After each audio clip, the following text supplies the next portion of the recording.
जय हिंद दोस्तों पुनः आप सभी का हमारे YouTube channel the mind vision के एसएससी जीडी से संबंधित प्रोग्राम में स्वागत है।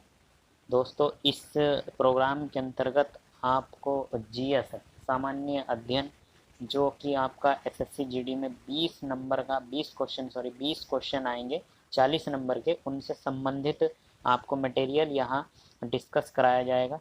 दोस्तों आज इसी क्रम में संविधान की क्लास को हम कंटिन्यू कर रहे हैं। आज हमारा जो संविधान में टॉपिक है वो है भारतीय संविधान के अंतर्गत मूल अधिकार फंडामेंटल राइट और मूल कर्तव्य फंडामेंटल ड्यूटीज़। जितनी भी हमारे फंडामेंटल राइट्स और फंडामेंटल ड्यूटीज़ हैं उन सभी ड्यूटियों को हम इसके अंदर चर्चा में शामिल करेंगे। देखिए दोस्तों, पहला सवाल हमारे पास है, भारतीय संविधान में मूलभूत अधिकार यानी कि फंडामेंटल राइट्स किस संविधान से लिए गए हैं। यानी कि भारत में जो संविधान के अंदर जो मूल अधिकारों को शामिल किया गया है वो किस देश से शामिल किया गया है। पहला ऑप्शन है अमेरिका, दूसरा ऑप्शन है यूके, तीसरा ऑप्शन है सोवियत संघ, चौथा ऑप्शन इनमें से कोई नहीं। देखिए दोस्तों, भारतीय संविधान का जो भाग 3 है, भारतीय संविधान का भाग 3 अनुच्छेद 12 से लगा कर के 35 तक, भारतीय संविधान का भाग 3 अनुच्छेद 12 से 35 तक भारतीय संविधान में मूल अधिकारों के बारे में बताता है।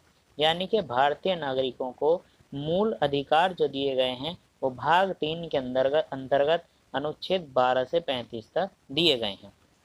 दोस्तों इन मूल अधिकारों को अमेरिका के संविधान से लिया गया है और अमेरिका के संविधान से इनको ग्रहण करके भारतीय संविधान के भाग 3 अनुच्छेद 12 से 35 तक रखा गया है। साथ के साथ दोस्तों भारतीय संविधान में कुल 6 प्रकार के मौलिक अधिकार हैं, जो कि मूल संविधान में 7 मौलिक अधिकार थे। मूल संविधान में मौलिक अधिकारों की संख्या 7 थी, जो कि अब मौलिक अधिकारों की संख्या कितनी है, अभी मौलिक अधिकारों की संख्या 6 है। देखिए दोस्तों हमारा जो पहला मूल अधिकार है वो है समानता का अधिकार। पहला मूल अधिकार है समानता का अधिकार या समता का अधिकार। समता का अधिकार, ये समता का जो अधिकार है ये आपका अनुच्छेद 14 से 18 तक दिया गया है। अनुच्छेद 14 से 18 तक जो दिया गया है वो दिया गया है समता का अधिकार। अनुच्छेद 19 से 22 तक जो दिया गया है ये दिया गया है स्वतंत्रता का अधिकार। स्वतंत्रता का अधिकार, स्वतंत्रता का अधिकार, स्वतंत्रता का अधिकार आपको दिया गया है अनुच्छेद 19 से और 22 तक। यानी कि अनुच्छेद 19 से 22 तक भारतीय संविधान में स्वतंत्रता के अधिकार का वर्णन है। आपको जो तीसरा मौलिक अधिकार दिया गया है ये दिया गया है शोषण के विरुद्ध अधिकार। शोषण के विरुद्ध अधिकार, शोषण के विरुद्ध अधिकार ये भारतीय संविधान में, शोषण के विरुद्ध अधिकार भारतीय संविधान में अनुच्छेद 23 और 24 में दिया गया है। पांचवा जो आपको मौलिक अधिकार दिया गया है, पांचवा मौलिक अधिकार दिया गया है धर्म की स्वतंत्रता का अधिकार। धर्म की स्वतंत्रता का अधिकार, धर्म की स्वतंत्रता का अधिकार। और धर्म की स्वतंत्रता का जो अधिकार है ये दिया गया है आपको अनुच्छेद 25 से लगा करके 28 तक, अनुच्छेद 25 से 28 तक। और जो आपको पांचवा मौलिक अधिकार दिया गया है वो दिया गया है संस्कृति और शिक्षा का अधिकार। पांचवा मौलिक अधिकार आपको दिया गया है संस्कृति और शिक्षा संबंधित अधिकार। संस्कृति और शिक्षा संबंधित अधिकार, शिक्षा संबंधित अधिकार, ये अधिकार दिया गया है अनुच्छेद 29 और 30 में।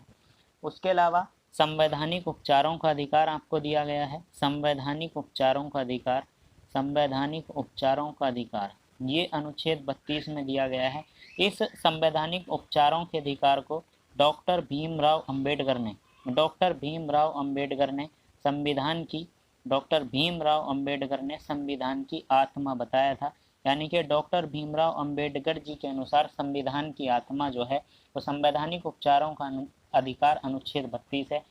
इसी के साथ ये आपके कुल 6 मौलिक अधिकार हैं जो कि मूल संविधान में 7 थे।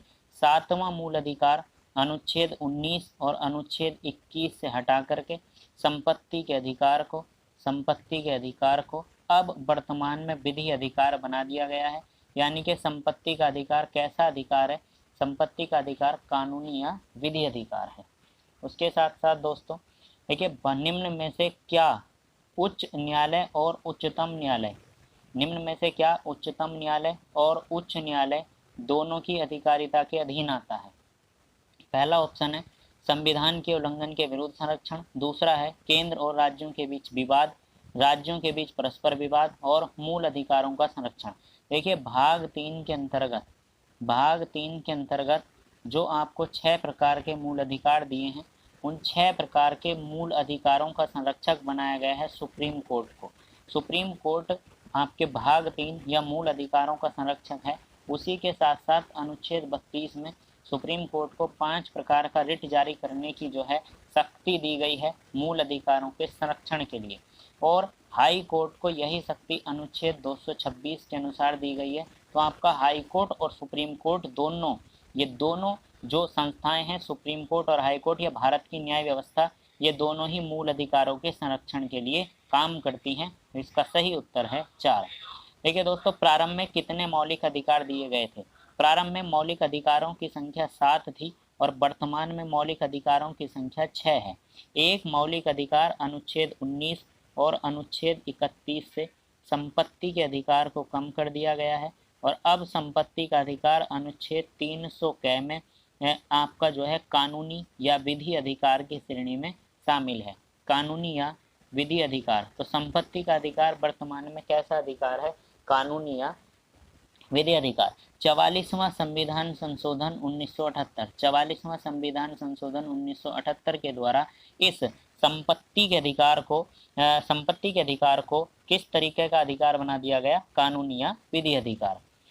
भारतीय संविधान में निम्न में से किस अध्याय में जनता को मूल अधिकार दिए गए हैं? देखिए, भारतीय संविधान में कौन सा अध्याय है जिसके अंतर्गत मूल अधिकारों को रखा गया है? इसके ऑप्शन है, ऑप्शन नंबर 1 भाग 2, ऑप्शन नंबर बी है भाग 3, ऑप्शन नंबर 4 है भाग 5। ये देखिए, पहला ऑप्शन है भाग 2, फिर है भाग 3, भाग 4 और भाग 5। देखिए दोस्तों, भारतीय संविधान के भाग 1 में संघ और राज्य क्षेत्र दिया गया है। भाग 1 में संघ और उसका राज्य क्षेत्र दिया गया है। भाग 2 में नागरिकता के प्रावधान है। भाग 2 में नागरिकता के प्रावधान है। भाग 3 में मौलिक अधिकार के प्रावधान है। भाग 3 में मूल अधिकारों के प्रावधान है। भाग 3 में मूल अधिकारों के प्रावधान है। और देखिए, यहाँ भाग 3 इसका सही उत्तर है। भारतीय संविधान के भाग 3 में मौलिक अधिकार दिए गए हैं। अनुच्छेद 12 से 35 तक भारतीय संविधान में मूल अधिकारों को दिया गया है।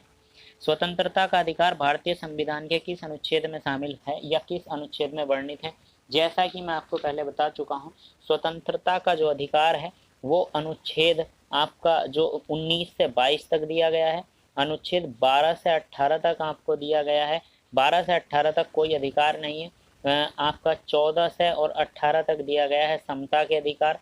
14 से 18 तक आपको समता के अधिकार दिए गए हैं, और 19 से 22 तक स्वतंत्रता के अधिकार।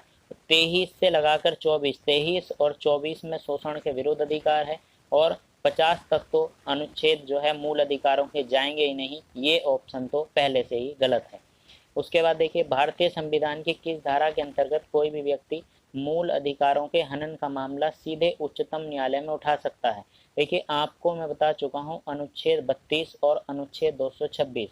अनुच्छेद 226 के अनुसार हाई कोर्ट और अनुच्छेद 32 के अनुसार सुप्रीम कोर्ट 5 प्रकार के लेख जारी करता है। इन 5 प्रकार के लेख को जारी करना ही सीधे उच्चतम न्यायालय में मामले को मूल अधिकारों से संबंधित उठाना है, और इसके लिए अनुच्छेद 32, इस अनुच्छेद 32 को डॉक्टर भीमराव अंबेडकर ने संविधान की आत्मा भी बताया है। दोस्तों, एक रिट किसके द्वारा जारी की जाती है? देखिए, रिट 5 प्रकार की रिट हैं। ये 5 प्रकार की रिट कौन कौन सी हैं? देखिए, पहली रिट है आपकी बंदी प्रत्यक्षीकरण। पहली रिट है बंदी प्रत्यक्षीकरण। दूसरी रिट है आपकी परमादेश।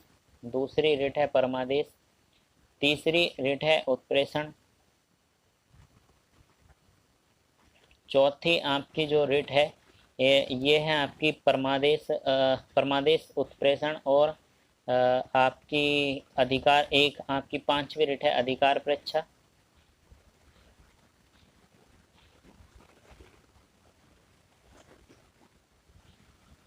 एक रिट है आपकी जिसको बोलते हैं प्रतिषेध, एक रिट है आपके प्रतिषेध और एक रिट है आपकी अधिकार परीक्षा। ये 5 प्रकार के रिटें हैं जो अनुच्छेद 32 के अनुसार जारी की जाती हैं सुप्रीम कोर्ट के द्वारा और अनुच्छेद 226 के अनुसार जारी की जाती हैं हाई कोर्ट के द्वारा। तो इसका आंसर है उच्च न्यायालय। तो उच्च न्यायालय इन 5 प्रकार के रिटों को जारी करता है अनुच्छेद 226 के अनुसार। थैंक यू दोस्तों, थैंक यू फॉर वॉचिंग।